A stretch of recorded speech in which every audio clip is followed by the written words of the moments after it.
और महाराज इस प्रकार से जब दक्ष प्रजापति ने 27 कन्याओं का विवाह चंद्रमा से कर दिया,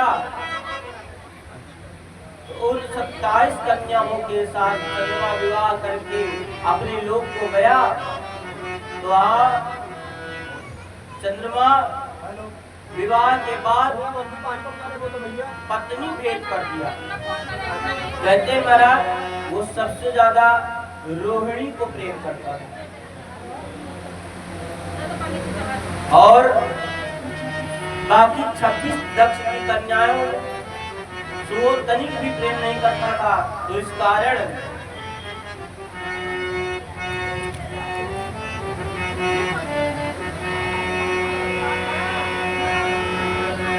26 कन्याओं ने जाकर के पिता दक्ष से कहा, पिताश्री हमारे स्वामी सोम जो कि बहन रोहिणी से ज्यादा प्रेम करते हैं और हमसे तनिक भी प्रेम नहीं करते हैं।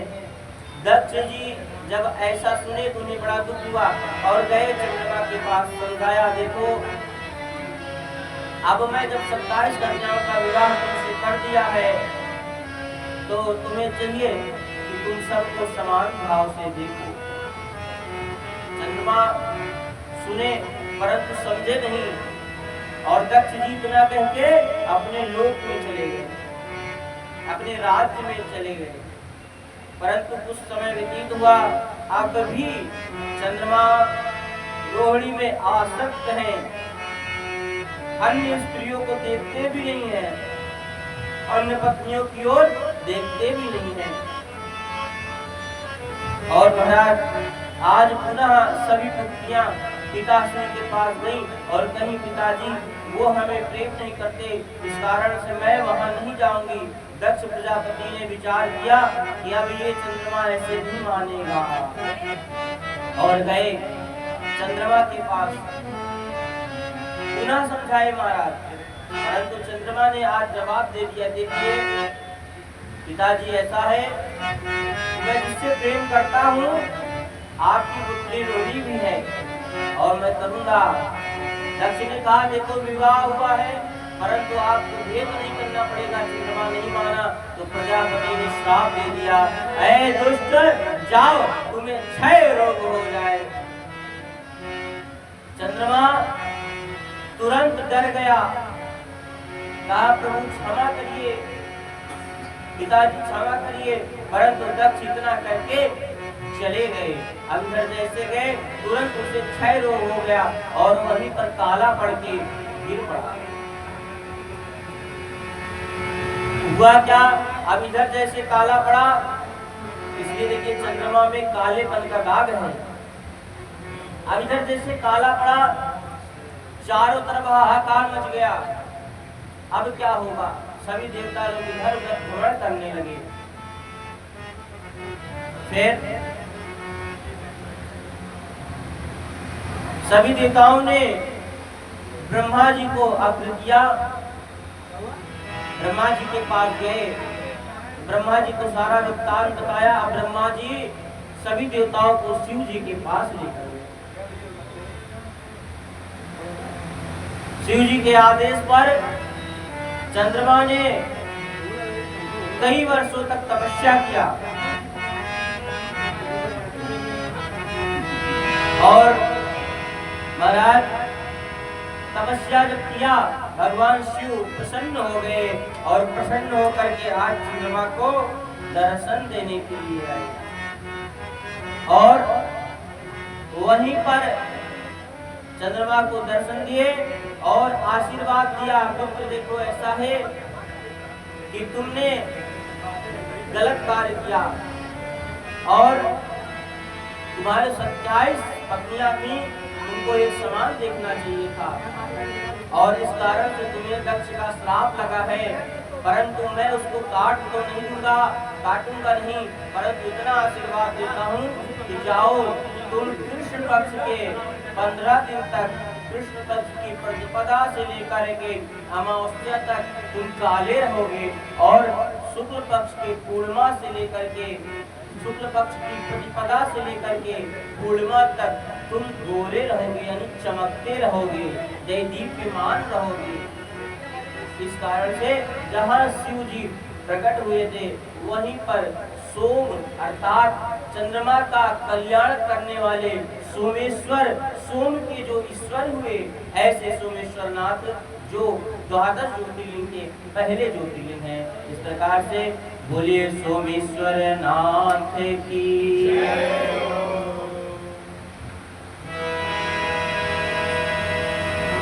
ऐसे हमारे सोमदेव हैं। दूसरे ज्योतिर्लिंग में आप सभी ने वर्णन सुना भी होगा कार्तिकेय जी के बारे में।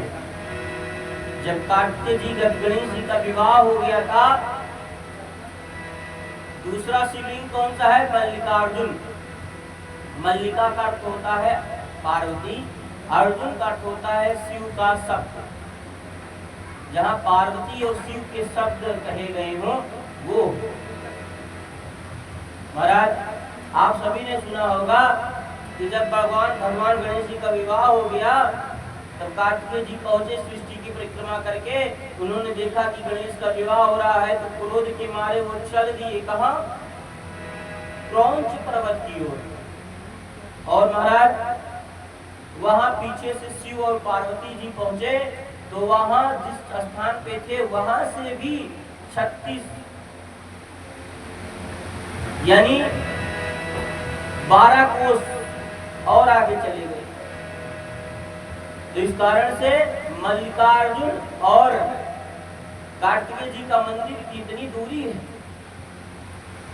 और जहां पर भगवान शिव पार्वती उतरे थे और वहीं पर वो अपना स्वरूप छोड़ के गए, जिस लिंग का नाम है मल्लिकार्जुन। ऐसे हमारे द्वादश ज्योतिर्लिंगों में दूसरा ज्योतिर्लिंग विख्यात है हमारा। इस प्रकार से बोलिए श्री मल्लिकार्जुन नाथ की जय हो। और महाराज ऐसे ही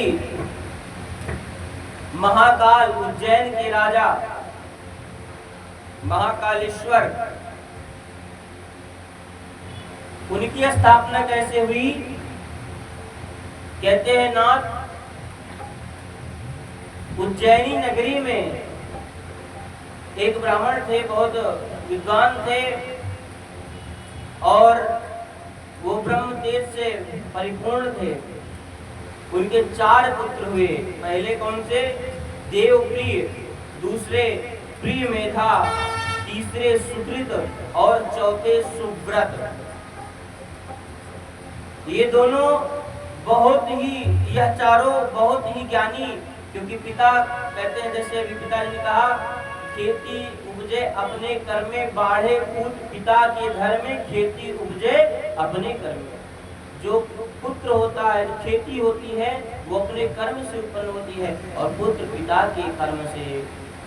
इसलिए जो ब्राह्मण के 4 पुत्र थे वो चारों विद्वान हुए, परंतु वो तपस्या, भगवान का ध्यान कीर्तन सुमिरन प्रतिदिन करते थे महाराज। और एक दिन तपस्या कर रहे थे तो दूषण नाम का दैत्य उन चारों ब्रह्मपुत्रों को परेशान करने लगा और उन्होंने तुरंत भगवान शिव की आराधना की। और जहां पर शिव की आराधना की महाराज, वहीं पर बहुत बड़ा गड्ढा हो गया और उसी गड्ढे से भगवान शिव प्रकट हो गए। किस रूप में? महाकाल के रूप में। क्यों? क्योंकि उन्हें दूषण को मारना था, इसलिए काल के रूप में प्रकट हुए और कालों के काल महाकाल के रूप में प्रकट हुए। महाराज इस प्रकार से जैसे भगवान प्रकट हुए, दूषण को केवल हुंकार मात्र से ही, विकट रूप से ही उनका समापन कर दिया महाराज। और उसी उज्जैनी के राजा कौन हुए? चंद्रसेन। राजा चंद्रसेन उसी महाकालेश्वर की पूजा करते थे। क्यों? क्योंकि उनके एक मित्र थे भद्रमणि। मणिभद्र जो थे उनके पास बहुत सारी मणियों का खान था महाराज।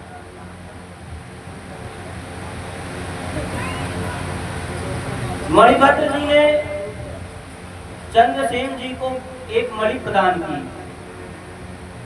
उस मणि को राजा चंद्रसेन अपने हृदय पर धारण करते थे। एक दिन हुआ क्या कि सभी राजाओं को पता चला कि चंद्रसेन एक ऐसी मणि प्राप्त किए हैं अपने मित्र मणिभद्र से जो सूर्य के समान है। सभी राजाओं ने मिलकर उस मणि को चोरी करना चाहा। देखिए भगवान शिव महाकाल का महत्व बता रहे हैं क्या।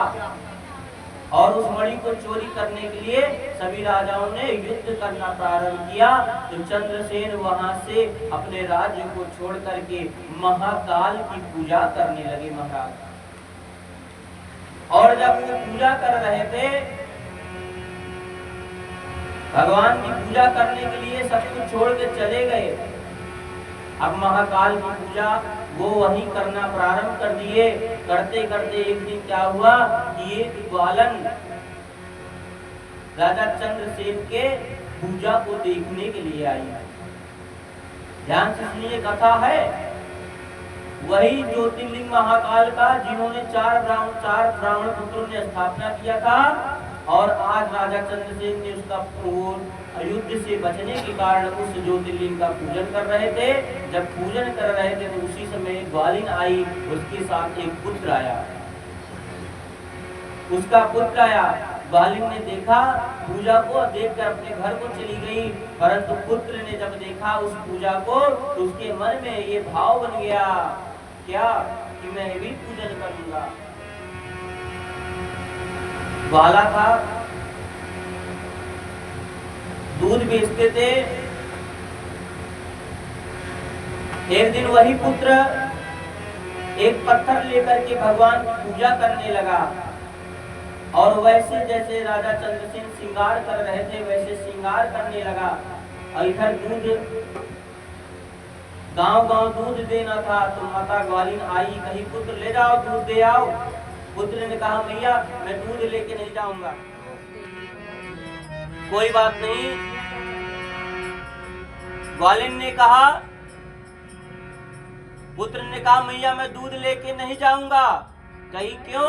कहा मैं भगवान की पूजन कर रहा हूं। और माता ने आज उसके हाथ पकड़ के खींचना प्रारंभ कर दिया। और जब खींचना प्रारंभ कर दिया महाराज तो उस बालक ने हाथ छुड़ा